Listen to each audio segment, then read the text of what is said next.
The fruits have blossomed.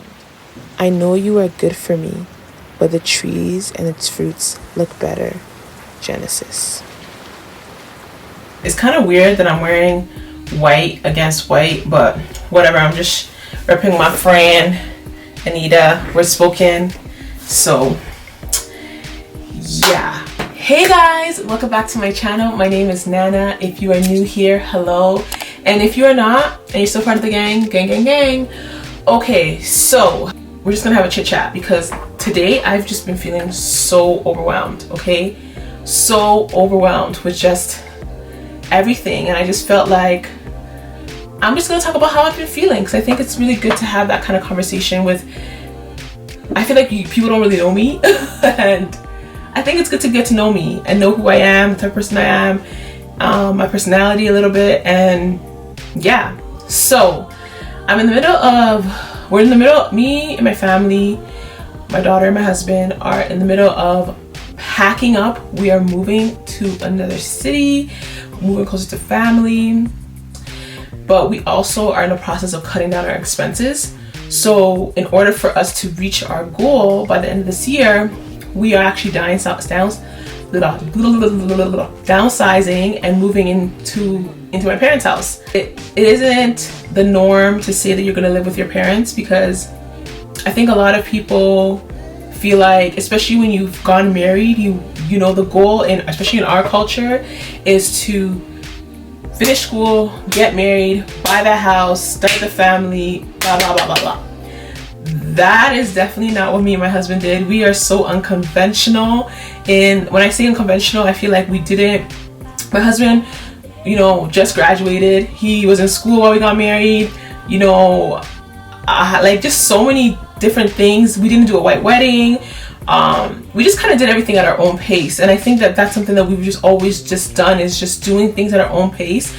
Though I trust God that God is going to work out all the little details and the kinks, we're just in a place of moving, and to be honest, it's a little bit uncomfortable for me because I just feel like one of the biggest things that I've been struggling with throughout this whole transition and the move is losing my space. I am so like, God, what are you doing? What's going on?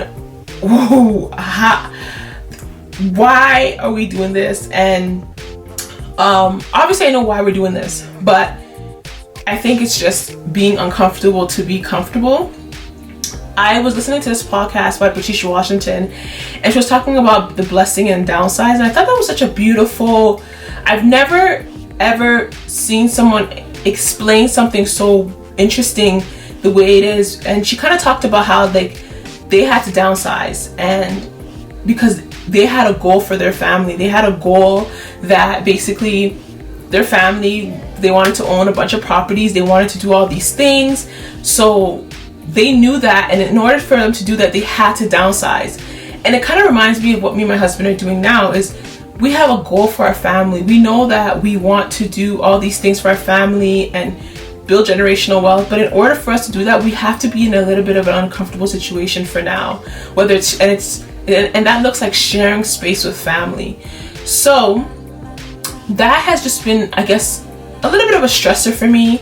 And then on top of that, today was just such an overwhelming day. My daughter is at her toddler stage, so she's at a place where she is super hyper, and it's so, I'm sorry guys, I'm a mom, but I'm gonna say that sometimes our children can be very annoying, and she's just being very annoying today. I'm always trying to find proper words to speak over her life because I think that words are so important, and words leave a mark. But it's just so frustrating sometimes as a mother when you're just a little bit overwhelmed and exhausted, and then your child just wants to do the most. It can be very overwhelming and very stressful. And for me, I feel like I'm stressed out. I'm stressed out sometimes, and I feel like today Nova was doing a lot. And I think because I was so stressed out, it had me thinking about a lot of things. It had me thinking about all the things that I'm really praying for God to do in my life right now, but it just doesn't look that way. And I can say that a lot of us are probably praying for a lot of things, or a specific thing, and it just doesn't look like God is going to answer that prayer. And I feel like today it just felt like that for me. It felt like, God, are you actually going to do this for me? Are you actually going to do this for me and my family? Are you actually going to come through right on time like everyone says? And don't get me wrong, I feel like I've seen God work in my life so many times where he's come through multiple times. But it's so easy sometimes to get in our heads when we don't see the results right away and we don't see the thing happening right away. So we just assume that God is not working behind the scenes. So that's how I've been feeling today. I've been feeling like, God, when? And a big example is I started blogging in 2012. Yes, I will say that I wasn't consistent, as consistent as how people be posting 5 times a day. I wasn't doing all that. And I think throughout the years, as I was blogging and doing the things that I really felt led to do, or what felt like God was calling me to do, I kind of got discouraged along the way. And I think the discouragement came when I wasn't seeing the seed that I was sowing flourish. I wasn't seeing that seed grow. You know, people weren't reading the blog. People weren't sharing the blog. I wasn't getting that much support from people. So for me, I know that the thing shouldn't have been attached to people, period. But I think as a human being, sometimes it's so easy to start something and give up because you're not seeing the results right away. Sometimes you have to challenge yourself to do the scare stuff. I really believe I'm called to online in some type of capacity.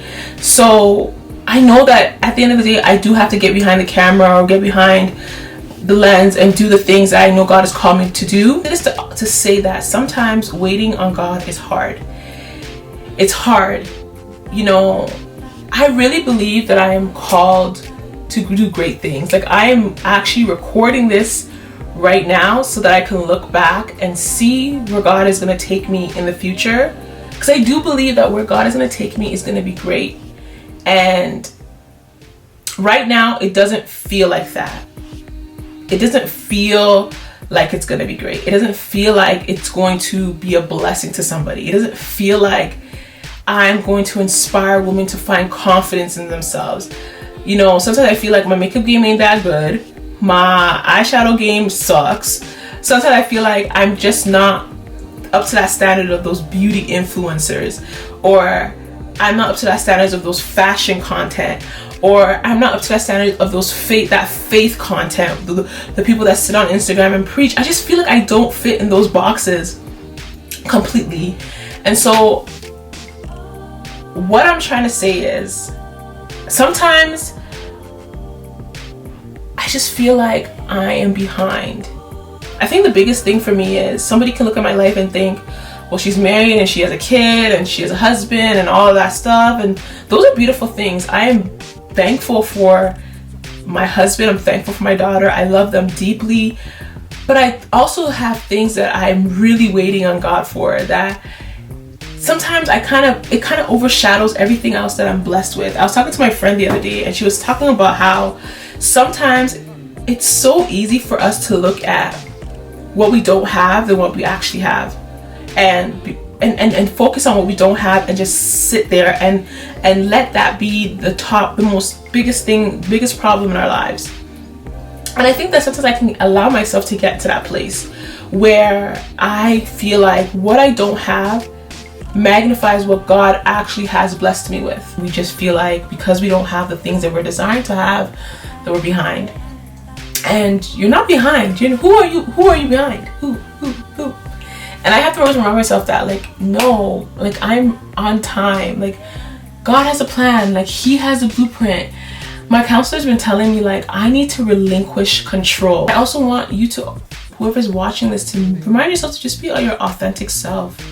Just believe that, that job is going to come. Whether it's that baby that you're designed for, it's going to happen.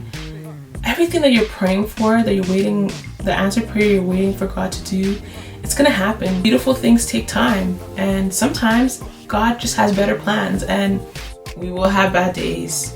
It's actually raining right now, and rain symbolizes cleansing. So I feel like I even as I'm feeling all these emotions of trust and like not really fully trusting God all the time and a little bit of anxiety, it's raining outside and I'm recording this video, and it just symbolizes cleansing. And it's such a beautiful way for God to remind me that like He's cleansing, He's renewing. I'm walking into a new season, and like my counselor have been talking about that, like embrace the new season, you know, or embrace the season you're currently in. I was thinking about this thought. I really believe that the word that God gave to me this year was flourish. And when I first heard that word, when God gave me that word, I thought it was going to be like this big bang thing. And really and truly now I'm starting to think that God is just really asking me or showing me, how can I flourish with what I have now? How can I flourish when life doesn't look glamorous, or I don't have all my prayers answered? Because it's so easy for us to be in a place where we just get stuck when things are not working out, you know. And so I say this to say, you are not behind, baby. You are exactly where God wants you to be, you know. And I believe that once you really understand that, even this for myself, I always have to remind myself, no, you're not behind. God has you. God's for you. He's not against you. You know, I really had moments where I really project characteristics that I've experienced from other people who maybe let me down, and I put it on God, and I make that the character of God. I put that identity on God. But really, that's not who God is. So I'm learning a lot about that, and I'm learning a lot about feeling my emotions, being honest with myself, but not sitting there and letting those thoughts permeate and fester. I'm doing it scared, and I'm not letting anything or any thought of negativity, any thought of discouragement or anything like that. I'll cry it out if I have to. I will journal if I have to. I'll do all the things that I have to get my emotions out. But I'm not gonna let anything in this life stifle me from actually doing the thing that God has called me to do. Even if it doesn't look like it's flourishing, even if it looks dead right now, I believe that God, in His time, will make it beautiful. And yeah, and I believe that for whoever's watching too, that I believe that this video is a sign to trust God, a sign to believe that you are not behind, a sign as a reminder that you're just on time, and things are gonna work out for you when it's time. And that is the melody that we should be vibing to the rest of 2021. So yeah, thanks for listening to my brain dump. I really appreciate it. I think it's just really good that you guys get to hear my thoughts, because I have so many. And thanks for listening. Thanks for watching. If you really love this video, comment, share something that you feel like you're going through, that you're trusting God for, and you're asking God to do for you in this season. Comment below, and if I see it, I will definitely comment and say I'm praying for you for it. And just be encouraged. You are not alone. God has a plan for your life, and it may look dead, but He's the same God that spoke those dry bones, spoke life into those dry bones, and they rattled. So nothing's too hard for Him. So anyways, thank you guys so much for watching this video. I hope that you really enjoyed it. If you did enjoy it, do not forget to subscribe. Also click the notification bell so that you get notified every time I upload a video. And I will see you guys next time. Bye.